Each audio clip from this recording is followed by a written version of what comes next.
Good evening and welcome to Connecticut at Your Service. I am your host, Reginald David, and you are joining us today for a very powerful conversation on organ donation.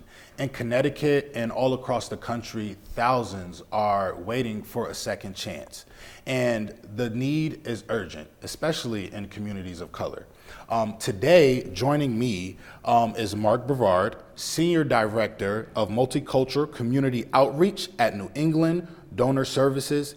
And also joining me today is Arnold Johnson, a New Haven community leader who is sharing his personal journey while searching for a life-saving donor.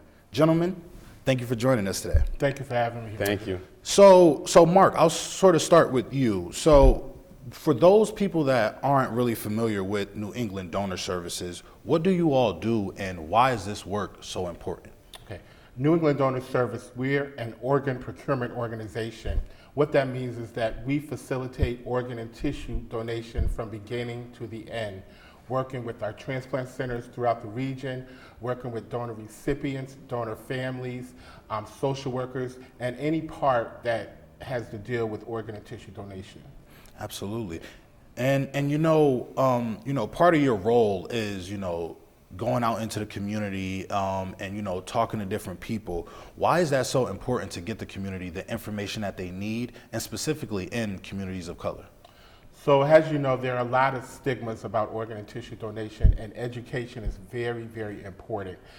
So what my team does, actually, we go out into the community, we go to different events, we host different events, hospital events, civic events, high schools, colleges, and we educate on the importance of organ and tissue donation and how it can help save someone's life.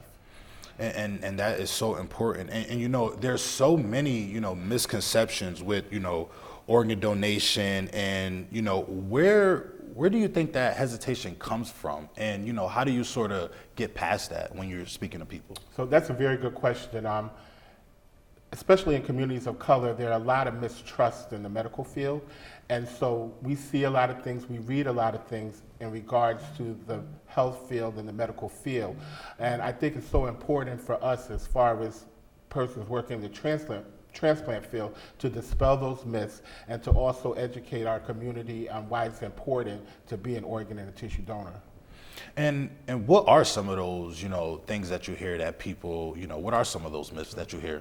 So some of the common myths are, if they see on my license that I have the heart, they're not going to save my life, and that is not true. All medical persons, their first obligation is to save your life, and they don't even know that you are a donor at the time. That's one of the big myths. Another myth is that my religion does not support organ and tissue donation, but all religions do support organ and tissue donation.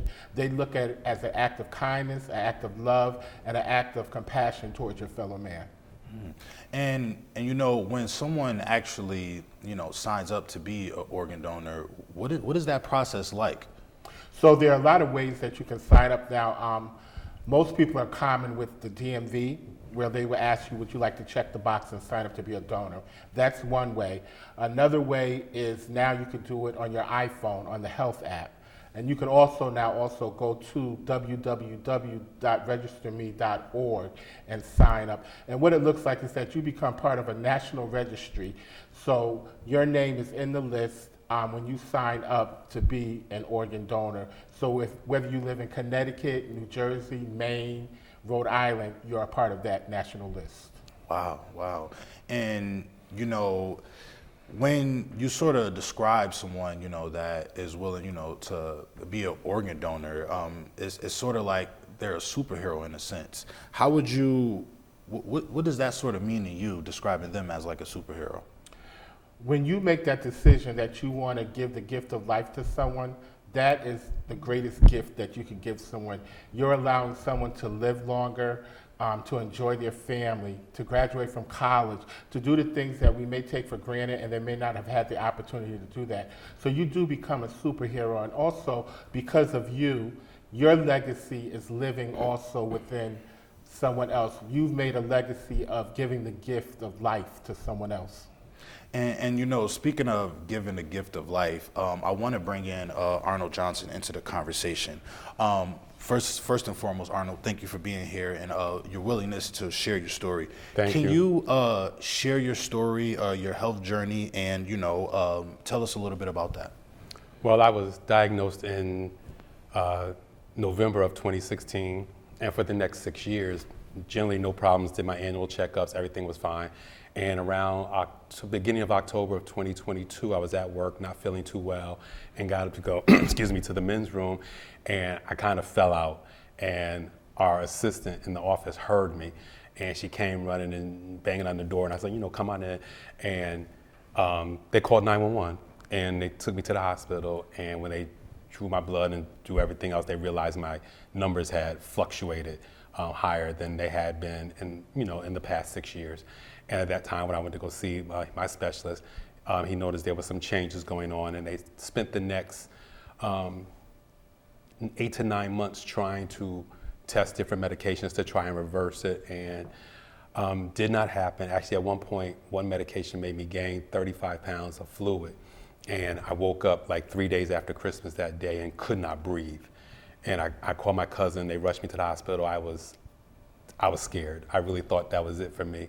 And they, gave me some medication to get the fluid off of me. And I went, I actually literally in about probably 2 weeks lost not only that 35 pounds, but lost another 55 pounds. And it was a traumatic, feeling, losing that much weight, at that time. And at that point, they knew, I needed a transplant. And so my doctor put me on the list, and I finally went on dialysis September 12th of 2023. Wow. And that's a very long journey. And what are some of your feelings, now? What sort of has that journey been like now? Not sort of on the physical, but the emotional toll that it sort of has taken upon you. Emotionally, I believe the support of friends and family and my church family has been extremely helpful. But I'm human, and sometimes you have those days, and I'm not one who looks for pity. So there's some days I'm faking it. And I look like everything is fine. I'm faking it because I'm just trying to get through that day.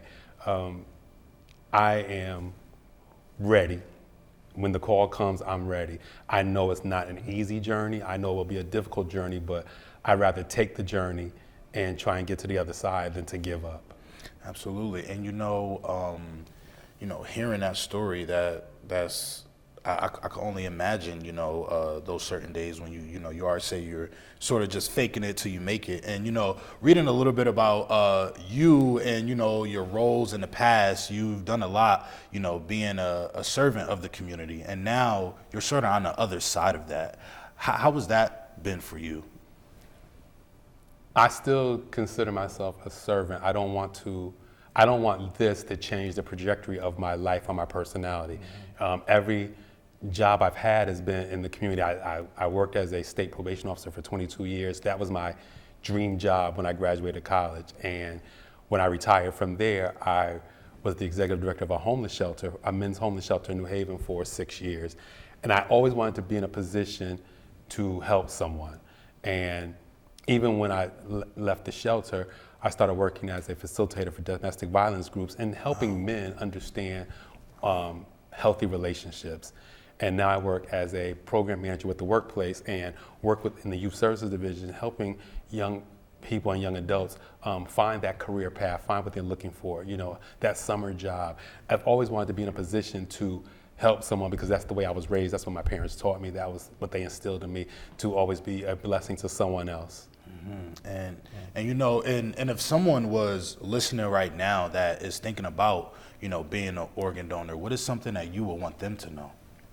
Help. Just like that, yes. It's when I think about it, I can't think of a better gift of love.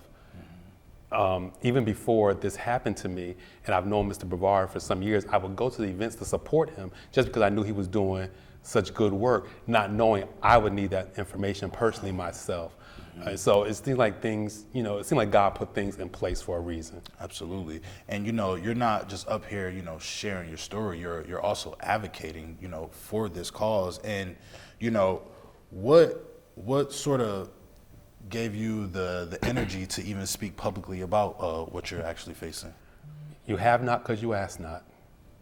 And I was told from when I first got into the situation, you have to tell your story because you never know who could step up. And even prior to this, I've had family members, at this point, 4 family members that have needed kidney transplants. They're all doing very well, and 2 of them got their transplant from someone they didn't even know.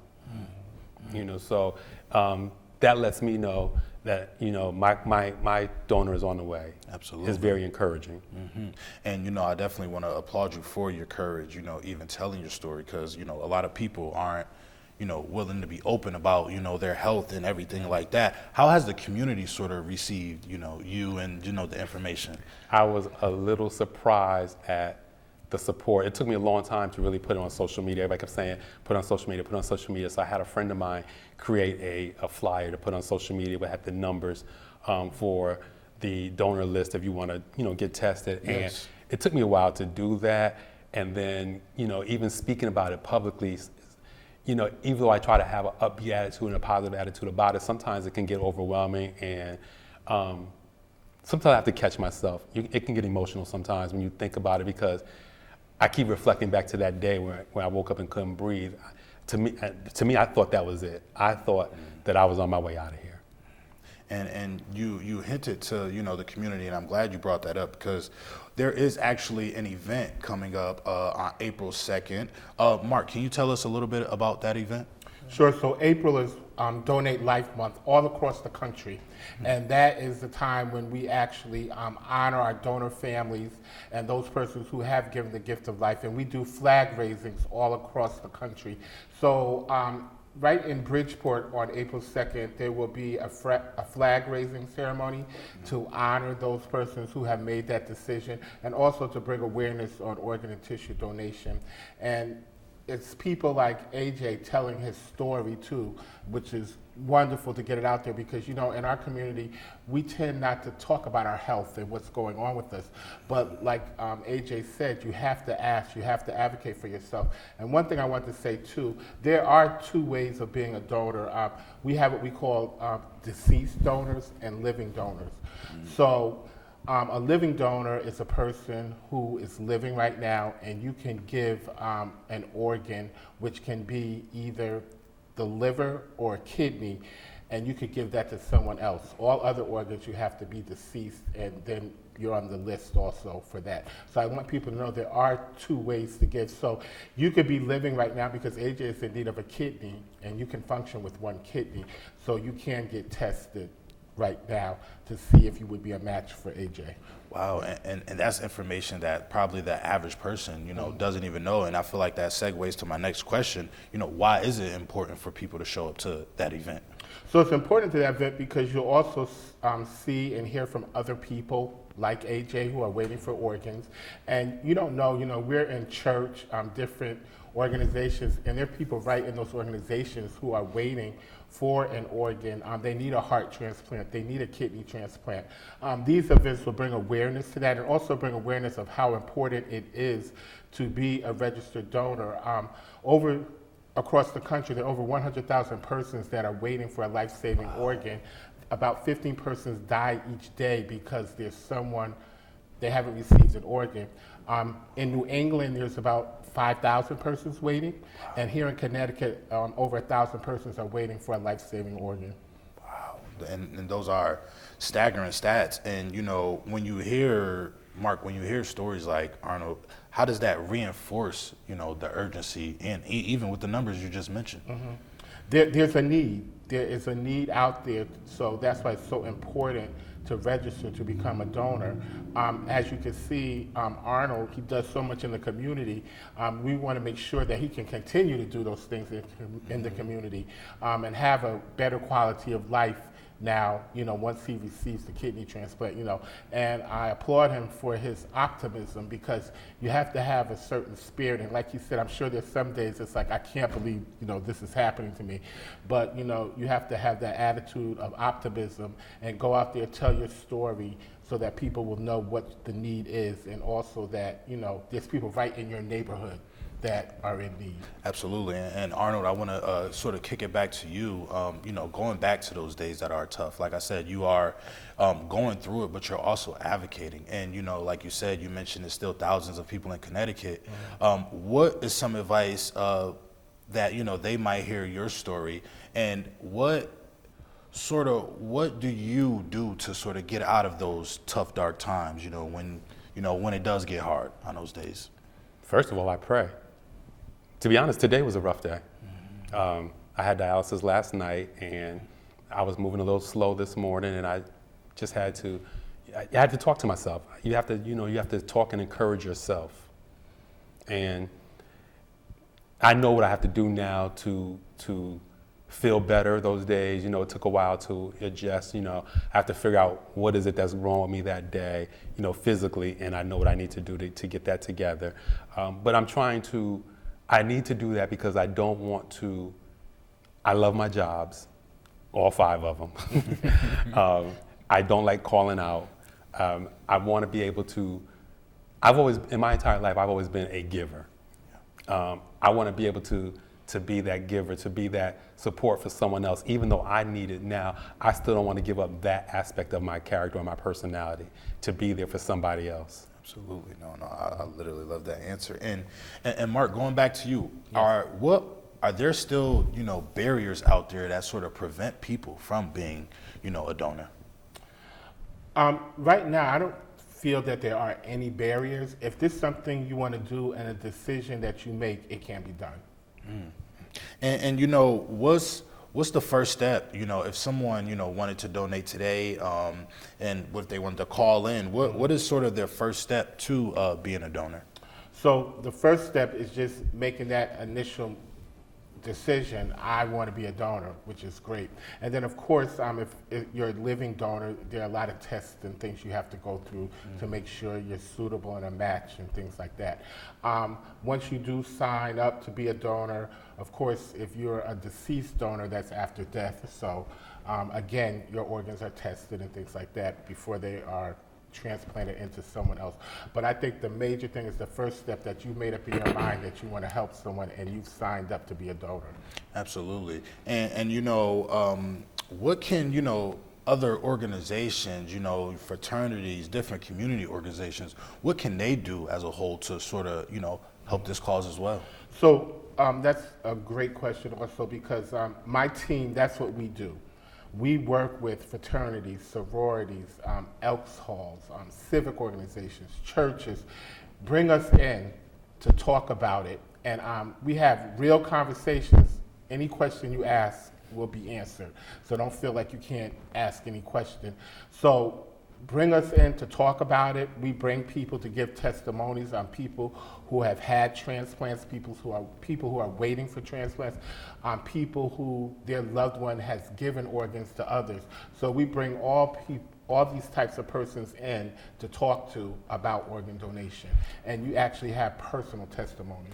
And you've been doing this work for a long time, and I know you've heard so many stories. Do you have any story that sort of sticks out to you that really resonate with you and sort of sparked you to keep doing the work?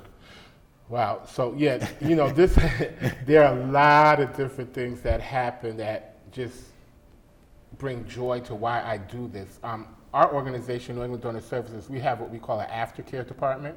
So what we do is we try to match up the person, or not so much match up, communicate with the person who may have given the organ and they want to meet who the recipients are and things like that. So I think one of the things that I find so rewarding is that when a mother who has lost their son or their child in an accident and they've made the decision that, we're going to donate my child's organs, and then they meet the person who received their son's heart and take the stethoscope and put it at the heart, and they hear their child's heart beating and someone else, that's a powerful thing right there. And just to see the faces of the mother who lost their child, to know that their child is living, heart is beating in someone else. Absolutely. Wow. And that is a very powerful story. And I would like to bring up the slide with the event. Just so our viewers out there can, make sure they know about the event, know that they can go to that event, 596 John Street in Bridgeport. The event is from 11:30 a.m. to 2 p.m. They have the option to, talk to different organizations about this cause. They have the option to learn more information, learn how to get involved, learn how to donate, and why this is so important and how it could, help a lot of lives. And I want to also kick it back to you, Arnold. We want to speak this into existence. What would it mean for you and the feeling that when you actually get that call? Life. I've dreamed about it a million times. My bag is already packed. If they call me and say, "We got my overnight bag is packed," I'm ready to go. I'm 60 years old, and I don't feel like it's my time to go. Now, I have no control over that, but I feel like there's so much more I want to do. My mother is 91 years old. She's still living. I have a mother to take care of. I have a family that I love. I have my ministry that I'm involved in. I have my job that I still love to do.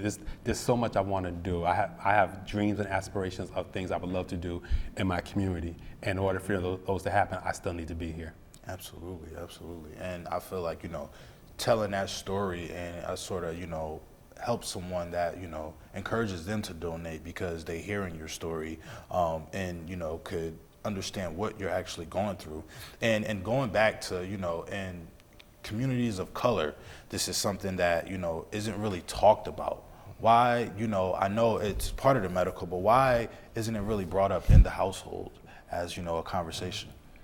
I think in history, in most households, I think we don't talk about health issues. We don't talk about death, estate planning, different things like that. So I think it's so important that we tell what's going on so that people can help you in the community. There's so many resources and outlets out there that can help you. And I feel that, keeping things to yourself is not going to get you help. So you have to really, talk about these things. And I'm in my 60s also, and I've seen actually progressive things happening in communities of color when it comes to that. I think we're open to a lot of things, and education is so important. So that's why my team, we educate. That's one thing we want to do is educate people on organ and tissue donation so they can really know what it entails. Absolutely. And just going back to that process of even like the small thing with that everyone knows about just going to the DMV and checking that box, is it that simple or is it more to the process? It's really that simple. If you make it up in your mind you want to do it, you just say, I would like to be a donor. If it's something you make up in your mind, you go on the internet and just sign up. It literally takes 2 minutes to do that. So, yes. And what kind of education do you all provide, to the community? Is it just the basics of how to sign up, the process, sort of how long it takes and everything? So we do all the, dealing with the myths that we talked about, answering all those questions because there are a lot of questions. How to sign up, what the process is. Sometimes we have persons who want to know more clinical things. So we have a team of clinical persons also that can come, if they want to talk about medications and the process and different things like that. So like I said, at New England Donor Services, we have a whole team that works together from the physical aspect to the mental and spiritual aspect of being an organ donor or being the recipient of an organ donor, and that's what we do, and that's why I love my job so because we just help people, and we're out there to make a difference. And Arnold, what going back to your journey, and I know it's a constant journey every day. What kind of conversations do you have with your family members? Oh, they all know. They they call constantly. A lot of times, I'm very fortunate because sometimes I have questions and that late at night thought, you never know what's going to happen. But my older brother is a physician, so a lot of times he explains it to me in a way I can really understand things that are going on. But it's a daily thing. It's on my mind 24 hours a day. Again, and the talking about it was difficult in the beginning because I'm a private person, so I don't like to tell my business a lot. But this is something that they had to convince me to start talking about it. So, the first year it was kind of difficult because I used to get sick a lot after dialysis that first year, and then I guess my body got used to it. So over the last year and a half, it's more fatigue, if anything, after a treatment. But that fatigue sometimes can really get to you. And like you said, being on the other side of it, in your life, you've just been serving and other communities, and like I said before, you are on the other side of that. So I'm glad that your confidence is there, and because other people hearing this out there, I know they can definitely resonate with that. And one more time, I want to bring it back to the event so people can know all of the information as well. It is going to be an event April 2nd. At first, it's going to be a flag raising ceremony, and there is a distinct difference between Donate Life and your organization. So can you explain that difference a little bit for us? Yeah, so basically, Donate Life is a national organization. Every state has a branch of Donate Life. New England Donor Services, we facilitate New England. We actually facilitate the whole process of transplantation. Donate Life is one of the organizations that also provides information, webinars, different things also. So it's kind of one of those things. We're under an umbrella, we work together. But Donate Life, they do a lot of the observances, and like I said, April is Donate Life Month, so all across the country. And if you go on the website that you have there, April 2nd is just one event. We have things going out throughout the state, throughout the New England region all month. Okay. So there'll be opportunity for people to attend whatever they would like to attend. Absolutely, that information is so important for us to get out. And I also want to go in, I didn't mention, it's also organ donation, but you also could donate tissue as well? Right. So when you sign up to be an organ donor, that means you're an organ donor and a tissue donor. And a person can be a tissue donor but not qualified to be an organ donor, but it's all together. And what the tissue does is it helps people, a lot of people, it's used for reconstructive breast surgery, babies that have cleft lips, different skin grafts, burn victims, and different things like that. Wow, wow. So it's like, you donate, but the organs, your tissues can go in so many different places that that is so important to know. And is there anything else that you would like, to tell the people, just about your process, or ways that they can sort of help you? Well, if they're interested in being a living donor, they can call Yale New Haven Hospital or Hartford Healthcare. Both those numbers were on the screen earlier, and they will take you through the process of being tested. And I know there's a program where even if you're not a match for me, you might be a match for someone else that would then take me to a higher place on the donor list. So there's many different ways that it could be beneficiary to me. Absolutely. And Mark, is there anything that you would like to tell the people that we might have missed here as far as educating them on the process and everything?